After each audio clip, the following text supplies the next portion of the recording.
Welcome back everyone to the Britball YouTube channel. We're carrying on with our position groups ahead of the 2021 draft. Today we're doing wide receivers.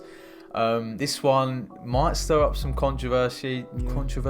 We have left out a couple, included a couple that some people might not agree with, but we've watched the tape ourselves. This is what we believe, and yeah, it's all our personal opinions. We're not copying any other rankings. Some people might not even have these rankings, but before we get into this video, I'll hand over to my man Ollie. Yep. If you do enjoy the content, whether it's previous content or this content coming up, and we will promise future content, if you do enjoy it, then please leave a like, comment and subscribe. It will mean the world to us because we put a lot of time and effort into these videos, and we will carry on putting more time and effort into the videos into the near and long future. That's it. Cool.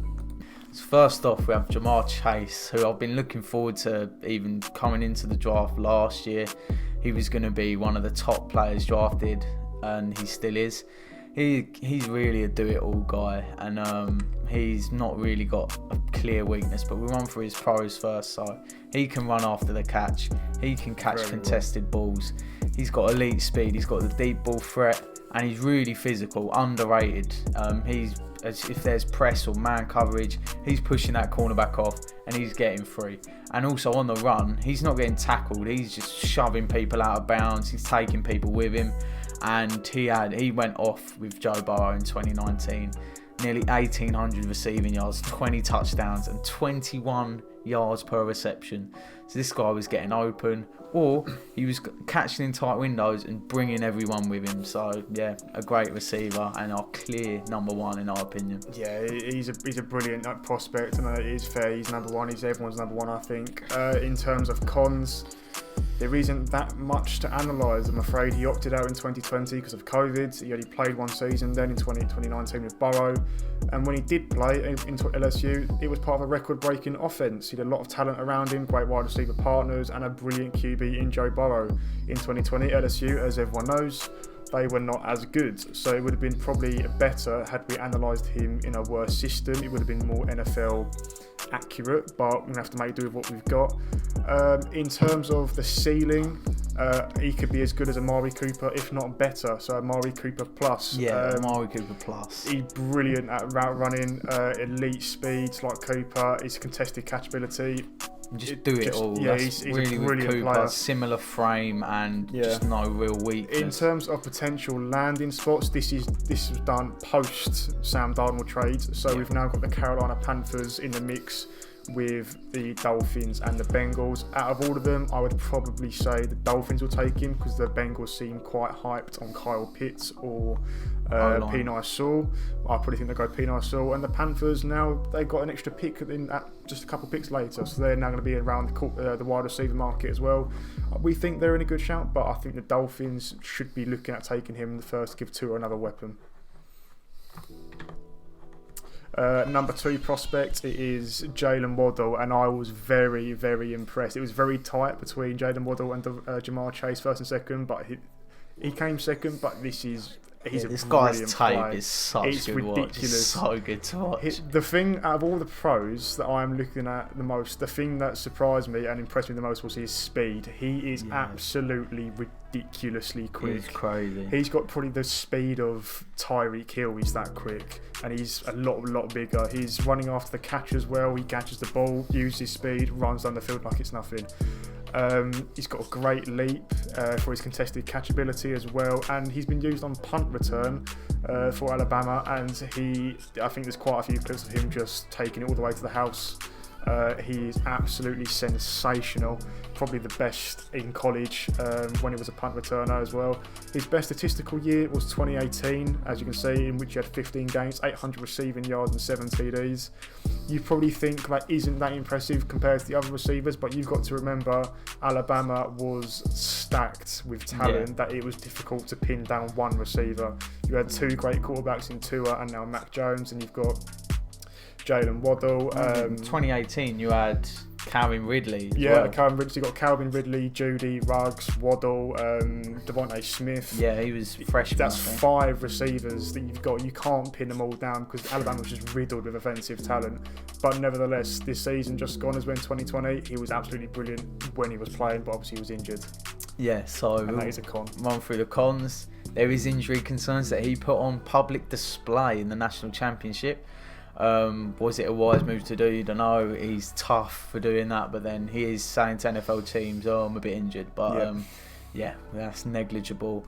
There is some concerns about his size. He's not got the prototypical size, but I think size is becoming a less and less important thing with wide receiver. Like, you don't see big, like 6'4" wide receivers really dominating anymore, apart from like DK Metcalf and that. But really, 5'10" receivers that are really sound route runners and good speed, like they can excel in the next level. And yeah, he does need bigger size if he wants to dominate on the outside and not just become a slot receiver.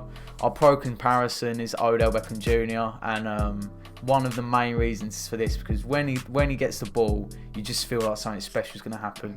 There's smallest holes, he will just charge through them, and he just looks like he has another engine compared to the linebackers and corners and safeties that he's running through. If you manage to get the ball to him, there's a good chance he's running to the house, and he'll go through small gaps. He'll push people over, and Odell Beckham Jr. has had some of them plays in his career, them special plays, and I think they're comparable as well. Exactly, yeah. So our potential landing spots, he could get taken really high. Some people might have him wide receiver 1, but we reckon he might go towards the Cardinals maybe. But yeah, this is a hard one to judge.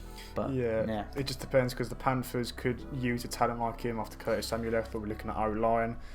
Lions is the interesting one, because there's one of two positions they're going to take. Is it linebacker, is it receiver? And if it is receiver, I'd like to think he's the number 2. Okay, next up. Oh my God, Slender Man, Christ. Yeah, next up we have DeVonta Smith. I'm going to ignore the odd side of him right now, because you would cover that. I'm going to go through his pros, and watching his tape is pretty comical, because he just, on the way he runs, the way he catches, I mean, it just doesn't look like he's running quick. His legs aren't moving that quick, but then like the stride length is he just blitzing people. He's a good deep threat. He does get wide open with his strides and quickness on the line. He does get good separation. That was seen in the national championship game where he was wide open, like he ran the show. Yeah, wide open the whole game. And that was just after winning the Heisman.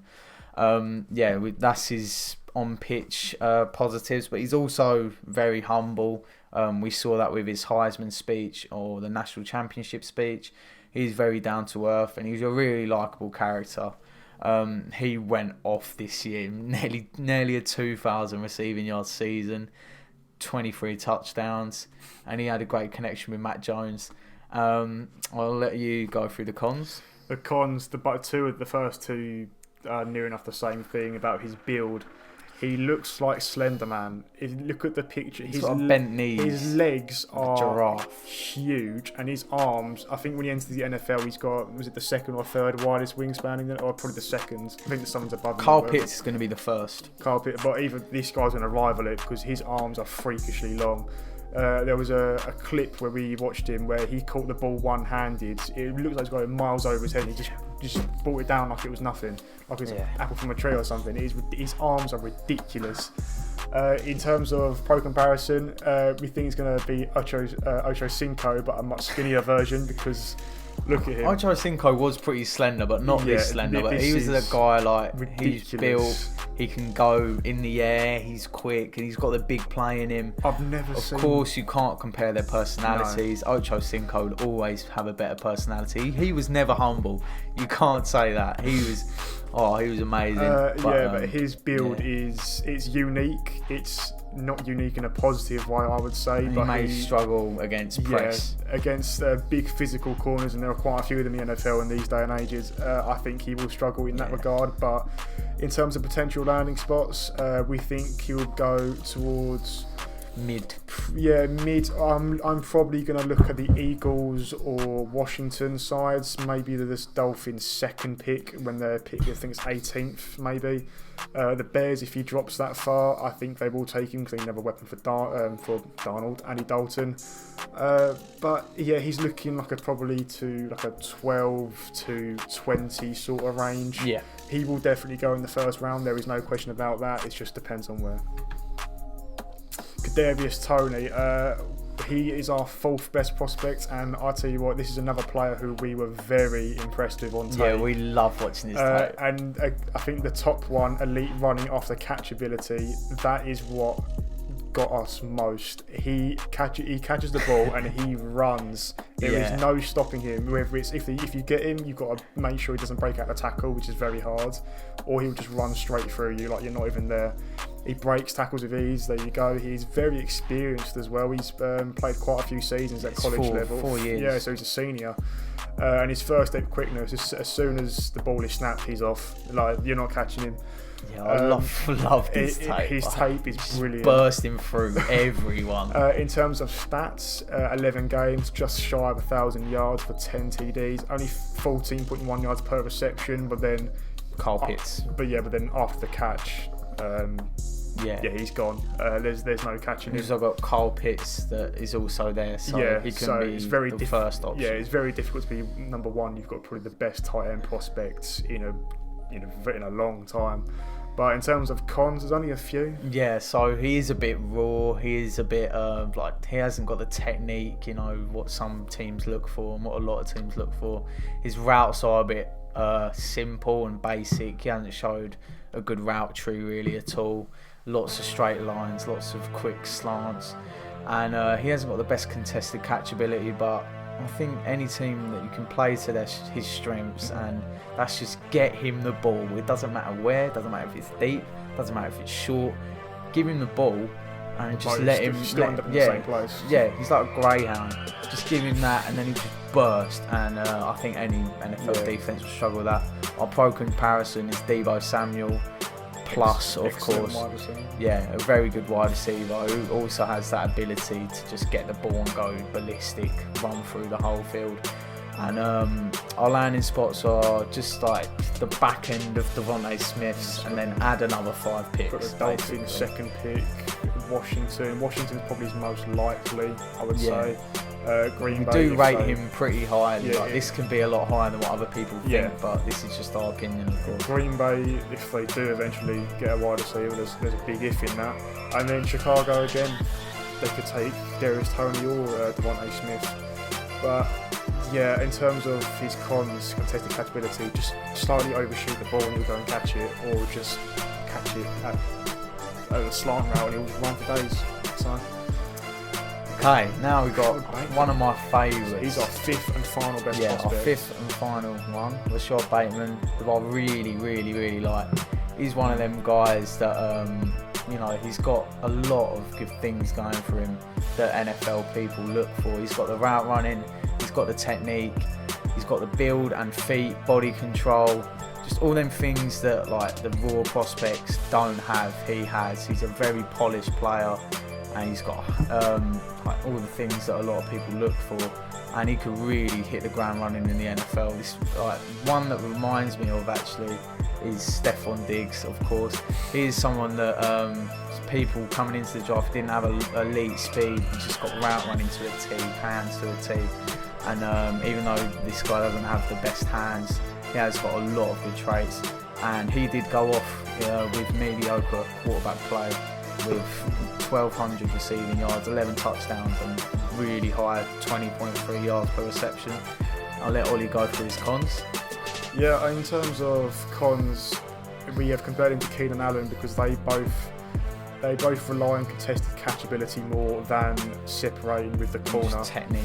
Yeah, he is quick, but if he doesn't get a head start against the corner, he will struggle and he'll have to rely on his 50-50 ability, which he is good at, obviously, good as a pro. Drop balls, he gets away with it more in college than he would in the NFL, I think, where his hands, whilst they are safe, his technique catching the ball will probably cost him more at a high level in the NFL. And we've also we did put a question mark because obviously we don't actually know it. Yeah, a couple of the throws might be behind him, which they were. Maybe overshooting him, so you can't really judge that. Yeah, and in terms of ceiling, it's probably not a ceiling, it's just the best comparison we've got in the NFL is Keenan Allen. They both have very good technique, guys. And whilst they lacking the traditional speed to what every wide receiver seems to have these days. They make up for it in unconventional ways, but it still works. In terms of potential landing spots, this is going to be a very late first round pick, or it could even be an early second round pick, but I highly doubt it because the Saints definitely need one. The Ravens wide receiver group is not that impressive. Green Bay, they've needed a wide receiver for about 20 years, but they've done nothing about it. And the Colts can Carson Wentz be good another weapon? Yeah, and Rashad Bateman would definitely do his job there. In terms of, bearing in mind this is not a poor, but this is a mediocre university. He's done very well for himself to get in the top 5. Yeah. Okay, so that is our top 5. I think just it's to cover fair. a bit of the snubs. So yeah. A lot of people would say Terrence Marshall, but we weren't impressed by his tape at all. A lot of basic routes, a lot of just like him being a one-trick pony, really. It's the same thing over and over again. With DeVonta Smith, you've got one-handed grabs, you've got him striding for days. KADARIUS, TONEY making something out of nothing. JAMARR Chase is just. Sorry, not JAMARR Chase, just Marshall's just in the end zone catching it. Yeah, we didn't see a lot of good routes or running after the catch. So it's very straight routes. We preferred Bateman over him, and we preferred TONEY over him. Which was something special about also, the Moores, obviously not brothers. I get confused. The one out of Purdue. I think that's Rondale Moore. Rondale, yeah. And then Elijah Moore's old. No. Whichever one's out of Purdue. Anyway, we watched his tape, and he is 5'7", and his routes were really, really basic. There was just a lot of end arounds, a lot of screen passes. Rondale Moore. Yeah, Rondale Moore. A lot of screen passes, a lot of end arounds, and we weren't impressed by his route tree, which is pretty non-existent. And so he was out of our top 5. And then Elijah Moore, Ole Miss. We weren't that impressed by him. No, it was very similar to Terrence Marshall. It's just there's nothing that special that separates him from these top 5 prospects. It's just very. I'm sure he'll have a great career in the NFL. Maybe some of them are bust, some of them are not. They might even have better careers than these top 5 prospects. That is not a given.